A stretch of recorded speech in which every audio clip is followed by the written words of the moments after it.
Sayup terdengar suara keramaian dari balik semak yang rapat. Kami pun semakin tak sabar, melangkah semakin cepat dan semakin licin menyingkap ilalang sedikit demi sedikit. Kami bisa mendengar suara khas orang hajatan, bunyi gamelan, gong, dan seruling terdengar nyaring di telinga kami. Kami tiba di perkampungan. Kami tiba di sebelah pasar.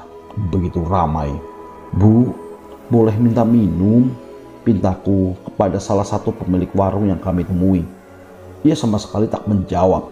"Mulai sekarang kalian berdua tinggal di sini ya," ucap ibu itu mengagetkan.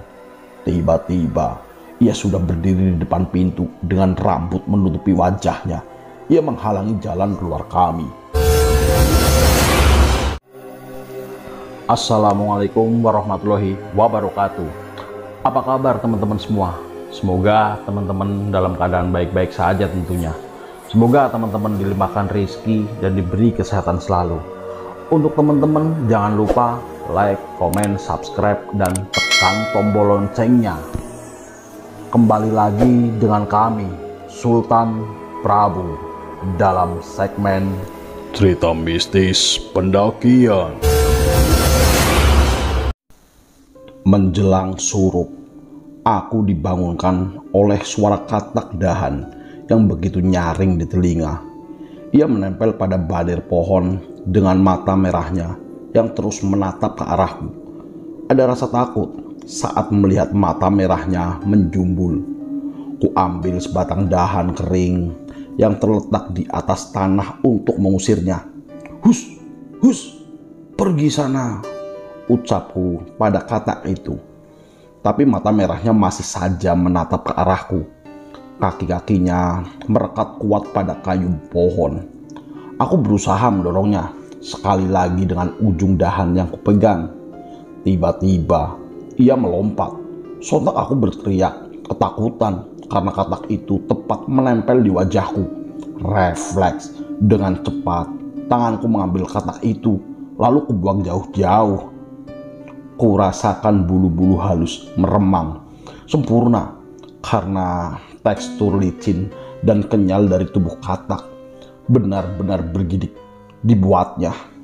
Mbak Sahra, bangun, mau maghrib," ucapku sambil menepuk-nepuk pipinya. Ia pun terbangun dan segera mengucek mata. "Astaga, udah maghrib ya, Cid?" "Iya Mbak, udah mau gelap, tapi kita masih kejebak di sini." Ada rasa takut menemani dadaku karena malam hampir datang. Mereka pasti lelah nyariin kita, Cid," ucap Mbak Sahra sambil memeluk kedua lututnya. "Iya Mbak, kakek pasti kepikiran. Ayo kita cari jalan keluar lagi." Tak terasa air mataku luluh saat mengingat kakek dan perasaan yang selalu kubantah. "Kita cari jalan keluar yuk Mbak, kakek pasti khawatir," lanjutku. Jangan Cid, jangan jalan saat malam. Bang Oci pernah bilang kalau kita harus hindari jalan malam pada medan yang kita nggak kenali. Mending sekarang kita bikin bivak sama bikin api, usul Mbak Sahra memberi solusi. "Tapi aku nggak bawa korek." "Terus bivak itu apaan ya?" tanyaku. "Aku ada korek di tas." Bivak itu semacam pengganti tenda atau tempat berlindung sementara," jawabku. "Kita bikinnya gimana?" tanyaku lagi. "Entar dah lihat, sekarang bantu cariin dahan-dahan yang agak lurus untuk atap," suruhnya. Aku pun mencari dahan-dahan sesuai yang diperintahkan Mbak Sahra, sedangkan ia mulai memunguti ranting-ranting kering untuk membuat perapian. Hari semakin gelap. Di atas sana, dari celah-celah dedaunan yang lebat, tampak langit-langit mulai berhiaskan kelap-kelip bintang.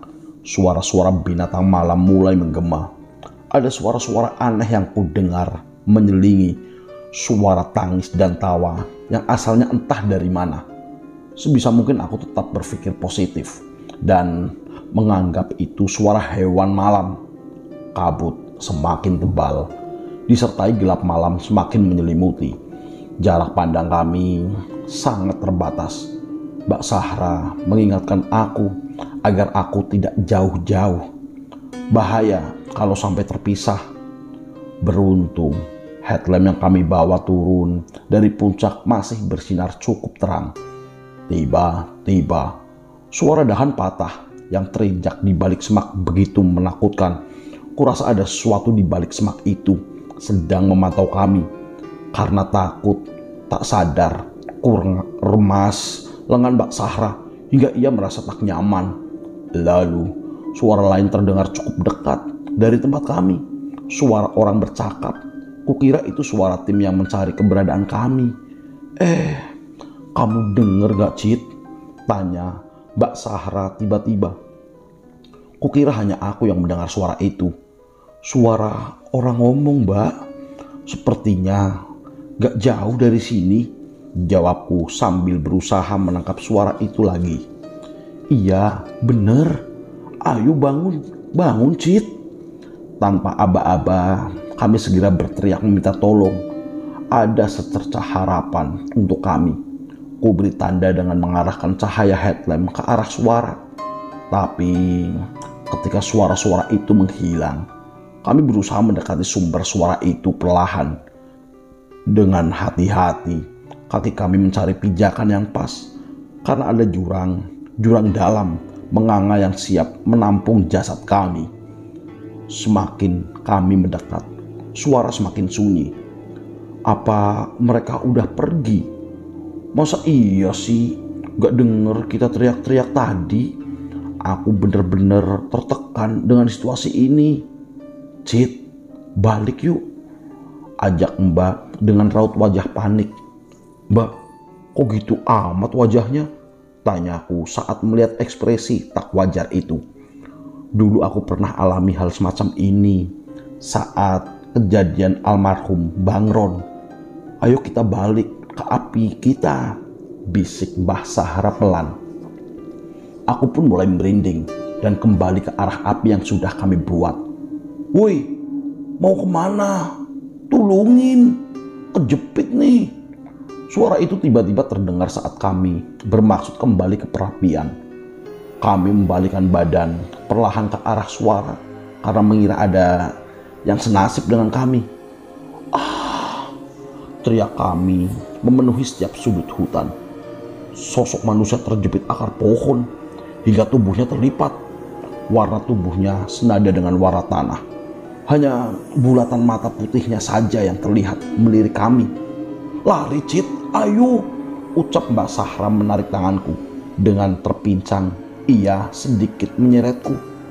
Tak melihat kiri dan kanan, aku ikut berlari menerobos semak berduri. Duri tumbuhan stroberi hutan yang menyerupai kait, merobek jaket dan menyayat kulitku yang tak terlindungi kain. Lari terus, Cit, jangan lihat belakang, tetap lihat pijakan, tegas Mbak Sahra mengingatkan. Nafasnya begitu terengah pun dengan aku. Sesaat sebelum tiba di perapian, kami tersentak dan menghentikan langkah. Mataku menyipit, memastikan orang yang sedang duduk di sana, seorang porter dengan pikulan bambu di sampingnya, tampak sedang menghangatkan kedua telapak tangan. Shh, Mbak Sahra memintaku untuk diam. Itu ada porter. Pak, tolong, kami tersesat. Teriakku ke arah bapak paruh baya itu tanpa menghiraukan kode dari Mbak Sahra. Aku berusaha menghampiri. Tiba-tiba ia bangkit dan membawa sisa perbekalan yang ada di dalam tas milik Mbak Sahra. Ia melempar tas itu ke dalam keranjang pikulnya. Pak, itu tas aku, jangan dibawa, teriak Mbak Sahra. Tapi bapak itu seakan tak mendengar dan segera membawa pikulnya pergi. Ayo kita ikuti, maling pasti itu porter. Aku berusaha menyusul porter itu. Shh, jangan ngomong gitu, larang Mbak Sahra. Aku ikuti aja dia, ajaknya. Kemudian kami terus mengikutinya menuruni jalur. Tapi bapak itu berjalan sangat cepat, seolah terbiasa melewati jalur bersemak rapat. "Pak, tunggu!" Aku berteriak memanggilnya lagi dan berusaha menyusulnya. Sejenak bapak itu berhenti. Ia menoleh ke arah kami, lalu kembali berjalan semakin cepat ke arah lembah bersemak semakin rapat. Tanpa pikir panjang, kami terus berusaha mengejarnya, berharap dia mengembalikan tas dan dapat menolong kami. Tapi di balik semak setinggi dada, bapak itu menghilang. "Citra, aku ragu, dia itu manusia. Mana ada porter lewat sini," tegas Mbak Sahra. "Pak, tolong tungguin," panggilku sambil menangis karena putus asa. Sabar, Cit. Sudahlah, biarin aja. Setidaknya kita nemu jalur turun ke sini. Kalau memang dia manusia, mungkin bapak itu takut karena udah bawa lari tasku," katanya mengikhlaskan. Namun mata kami masih liar mencari di mana keberadaan bapak itu. "Ayo, turun adik-adik," ajak seorang porter tiba-tiba melintas dari sisi kanan tanpa menoleh ke arah kami. Suara derit pikulan yang berat terdengar menderit, tampak berat. Lalu ia membuang tas yang tadi diambilnya. Betapa lega perasaan kami. Bekal kami kembali. "Pak, kami ikut. Kami tersesat," ucapku memelas. "Ayo, jalan terus. Jangan berhenti," ucap bapak itu sambil kakinya terus berjalan di tempat. Ia sangat bersemangat, pikirku. Aku pun berusaha berbicara, berhadapan dengannya. Dengan sangat hati-hati, aku berusaha menengok wajahnya. "Mbak Sahra," teriakku dengan keras. Wajah hitam legam menyeringai ke arahku. Mereka segera menghambur memeluk Mbak Sahra karena ketakutan. "Citra, aku di sini," panggil seorang di belakang tertunduk lemas. Aku tercengang saat melihat Mbak Sahra masih beberapa meter di sana. Jantungku semakin meninju tulang dada tak karuan. Siapa yang aku peluk ini? Kepalanya terlepas. Aku terjatuh karena terkejut. Kuseret tubuhku menjauh, tapi kepala itu menggelinding mendahuluiku. Segala doaku baca, tapi ia semakin menampakkan gigi-giginya yang tak rapi. Sambil tertunduk lemas, kami saling memeluk erat dan menangis. Rasa takut benar-benar menguasai kami. Lalu tubuh itu mendekat. Ia memungut kepalanya sendiri dan berlari ke dalam hutan bersama porter mengerikan itu.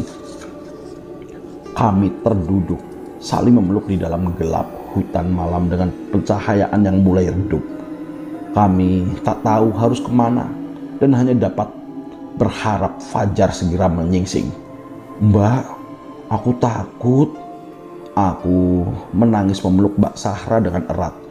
"Mbak, kita harus gimana? Kenapa gunung gak seperti yang kubayangkan?" lanjutku. Aku hanya bisa menangis, tak kuat menahan takut. "Cit, kita kembali ke tempat perapian tadi," ajak Mbak Sahra bergetar. Dapat kurasakan ia juga sangat ketakutan. Kuangkat wajahku perlahan. Kulihat sekitar untuk memastikan keberadaan dua penunggu hutan tadi. "Mbak, kayaknya dia udah gak ada." Tangan dan kakiku masih bergetar tak karuan. Aku ragu apakah harus diam atau kembali ke perapian. "Ayo dong, kita balik. Kita diem aja di api itu," Mbak Sahra sambil menyembunyikan wajahnya di kedua lututnya. Setelah ia yakin tak ada lagi dua makhluk itu, ia pun bangkit dan segera menarik tanganku kembali ke perapian. Kami terus berlari ringan dengan sangat hati-hati agar tak terpeleset ke arah jurang. Namun dari kejauhan kami tak melihat cahaya dari api yang kami buat. Kupikir api itu mati karena kehabisan kayu. Tapi setelah berada di tempat tampak abu sisa pembakaran berair seperti sengaja disiram. Abunya basah. Kok bisa? Ucap Mbak Sahra saat memegang bekas bara api yang sudah padam dan basah. Mbak yakin nggak pernah disiram? Tanyaku memastikan. Mana mungkin aku siram, Cit? Jawabnya yakin. Aduh, aku takut, Mbak. Headlamp kita udah redup. Mataku liar melihat setiap sudut hutan dengan pohon-pohon tinggi menjulang. Tak sengaja, kulihat sekelebat bayangan hitam besar setinggi pohon mematok kami di kejauhan sana. Aku tak berani berteriak, khawatir dia semakin mendekat. Segera kualihkan pandangan dan berdoa agar ia tidak mendatangi kami. Tak hanya itu, pada salah satu pohon besar itu, bayangan seekor ular besar tampak menggantung. Hampir jam 3 pagi, kita istirahat aja bentar. Pagi-pagi sekali kita cari jalan keluar ya, Cit. Ucapnya sambil membalikkan badanku. Kurasa ia menyadari apa yang aku lihat. Iya, Mbak, ucapku sambil menutup mata karena ketakutan. Mulutku terus merapal segala ayat yang aku bisa, hingga bayangan itu benar-benar hilang.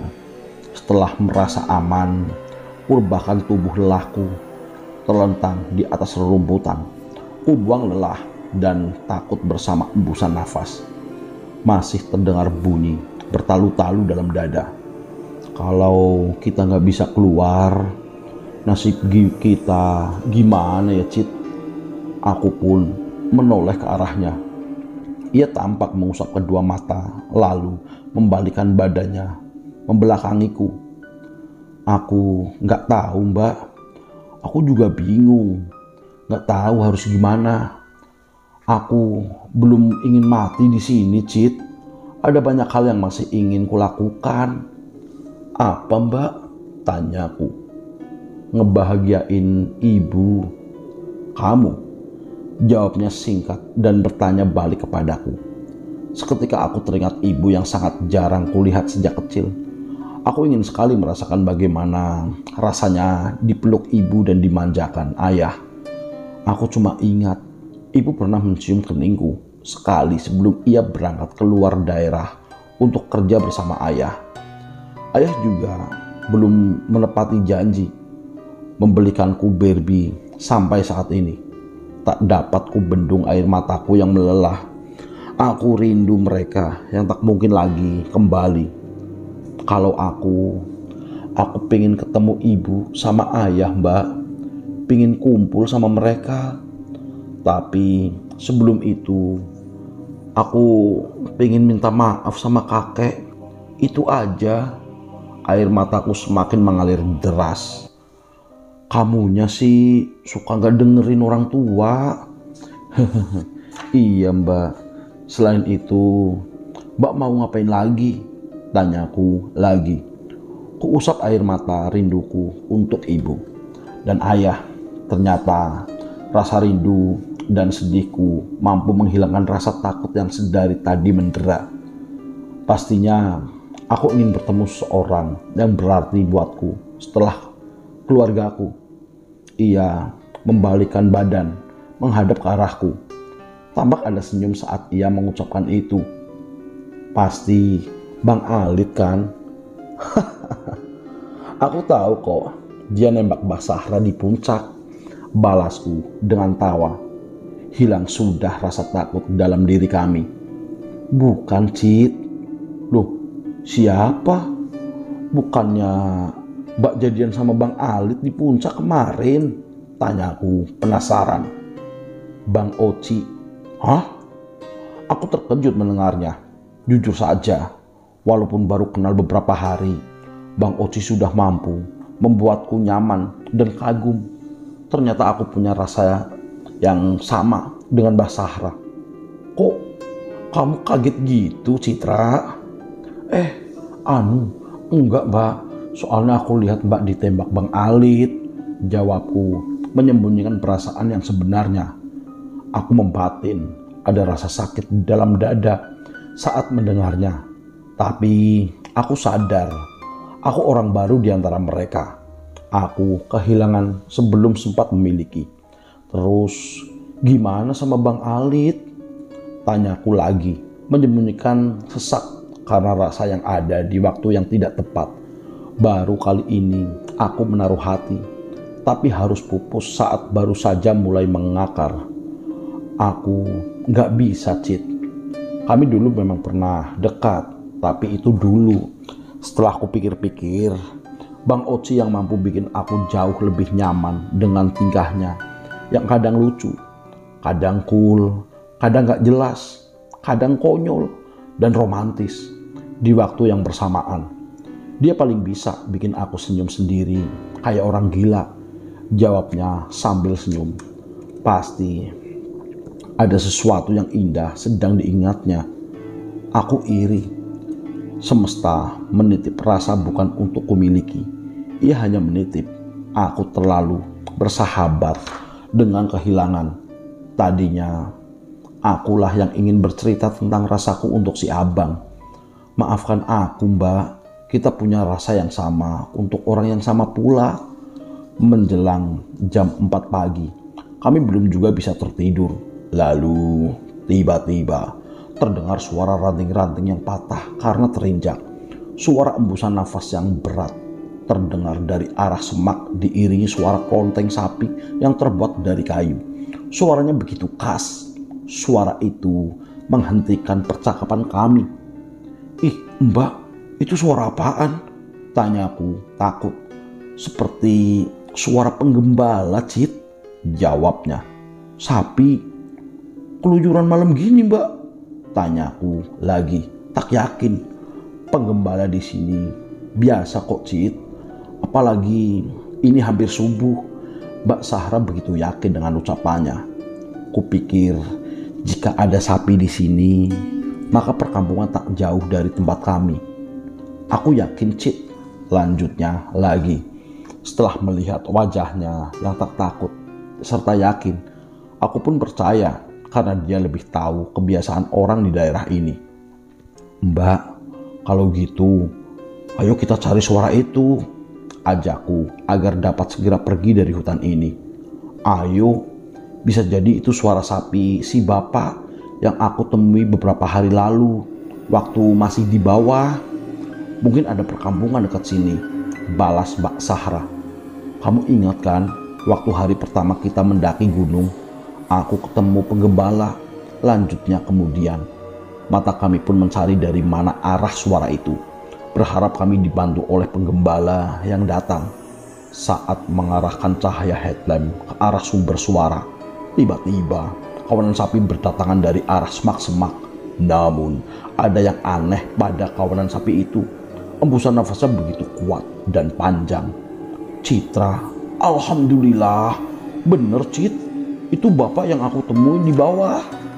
Sontak Mbak Sahra memeluk erat.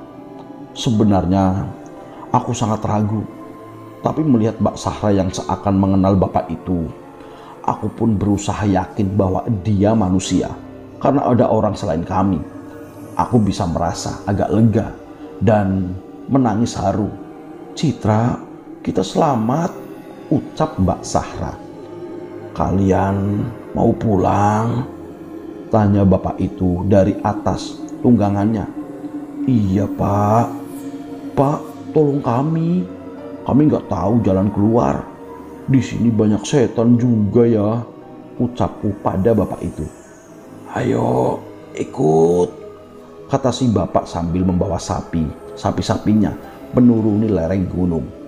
Kami pun menuruti perkataannya karena subuh sebentar lagi tiba. Kami tak mau mati konyol di hutan ini. Kakek pernah berpesan, jika tersesat, bergeraklah untuk tetap hidup. Kami terus berjalan mengikuti kemana arah bapak itu bersama sapi-sapinya. Dengan santai, ia masih duduk di atas sapi yang terus menerabas semak-semak tajam. Tak ingin kehilangan jejak, kami ikut menerabas semak berduri itu.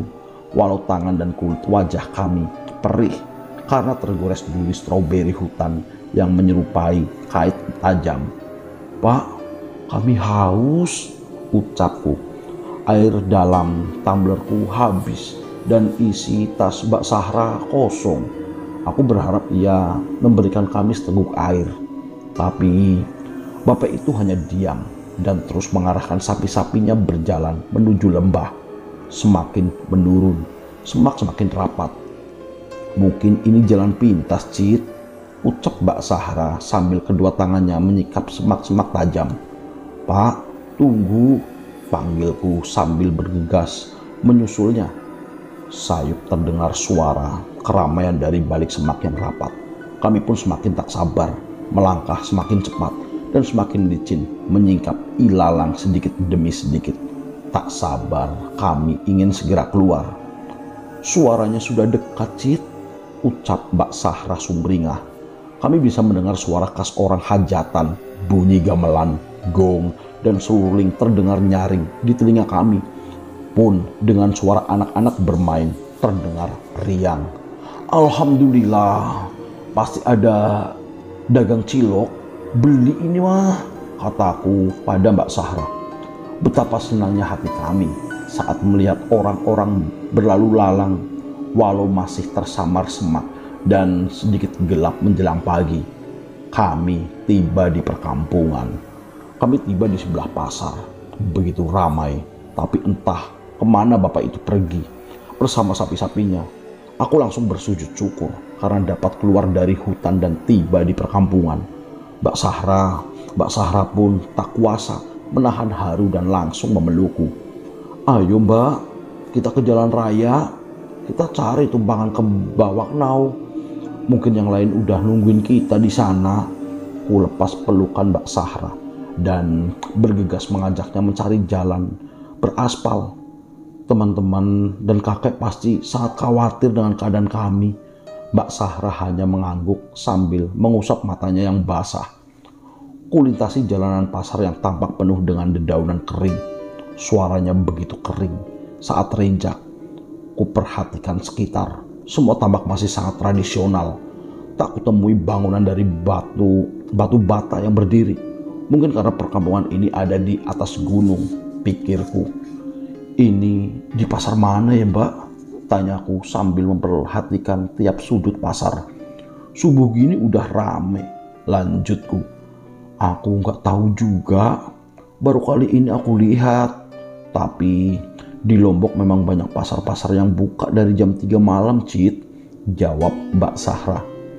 "Tapi masih agak gelap gini. Mereka sama sekali nggak bawa penerangan kayak kita." Ku arahkan cahaya headlamp yang semakin meredup ke beberapa sudut pasar. Kurang tahu juga. Mungkin mereka sudah biasa. Lagian udah gak terlalu gelap juga, Mbak Sahra. "Ya udahlah, kita cari minum dulu yuk," ajakku karena rasa kering di tenggorokan. Kami terus berjalan menyusuri pasar di bawah langit yang berwarna kelabu menjelang perpindahan gelap ke terang. "Bu, boleh minta minum?" pintaku kepada salah satu pemilik warung yang kami temui. Ia sama sekali tak menjawab. Ia membelakangi kami dengan tubuh besarnya yang berlemak. Kulihat di belakang ibu itu seorang anak berkepala plontos mengintip seolah takut dengan kedatangan kami. Ia mengintip lalu bersembunyi membenamkan wajah pada tubuh ibunya. "Pergi, anak saya tidak suka kalian di sini." Suara ibu itu tiba-tiba membentak tanpa melihat kami di belakangnya. Kami pun sedikit terkejut mendengar bentakan ibu itu. Aneh. "Ayolah, kita cari tempat lain," ajak Mbak Sahra. Ia terlihat tak nyaman dengan sikap ibu itu. Tak sengaja, mataku tertuju pada dagangannya yang dikerubuti lalat biru yang sangat banyak. "Apa ini?" Fokuskan mataku agar dapat menangkap apa yang dijualnya. "Lihat apa?" bentak ibu itu lagi. Sontak aku terkejut mendengar suara khas itu sehingga dagangannya tersenggol dan jatuh olehku. Tiba-tiba ibu itu berbalik dengan mata menatap tajam menunjukkan kemarahan. "Ah, kalian pendatang tak tahu adab." Ia benar-benar tampak marah. Maaf Bu, aku nggak sengaja, balasku meminta maaf. Aku benar-benar tak mengerti kenapa dia berkata seperti itu. Shh, Mbak Sahra menyikut lenganku. Ia memberikan kode agar kami segera pergi dari tempat itu. Aku menoleh ke arahnya. Ternyata ia juga menyadari hal aneh yang aku lihat. Mana ada pembeli yang akan datang membeli kalau barang dagangannya saja dikerubuti banyak lalat seperti itu. Pedagangnya juga tidak ramah. Ayo kita pergi, bisik Mbak Sahra lagi. Kami pun pergi dari tempat itu. Sekali kutoleh arah warung tadi, ternyata ibu itu masih melihatku dengan aneh. Tatapannya begitu mengerikan. Di ujung pasar, kulihat ada jalan yang mengarah ke entah kemana. Pohon pada kiri kanannya sangat lebat, sehingga menyerupai lorong. Matahari yang belum juga tampak meninggi membuat jalan itu terlihat semakin gelap dan ngeri, dengan tumbuhan rambat menggantung. Namun, agar dapat segera menuju Bawak Naung, tanpa pikir panjang, kami mengikuti jalan yang terlihat lebar itu. Berharap kami menemukan jalan raya di ujung sana. Kita jangan sampai bermalam di sini lagi, ucapku pada Mbak Sahra. Iya, kita harus keluar, Cid. Orang di sini aneh, balasnya. Mbak, kenapa langitnya masih gini aja ya? Bukankah harusnya udah terang? Tanyaku, karena melihat langit masih saja belum membiru. Aku merasa semakin aneh karena di atas kami awan mendung bergulung menggantung rendah.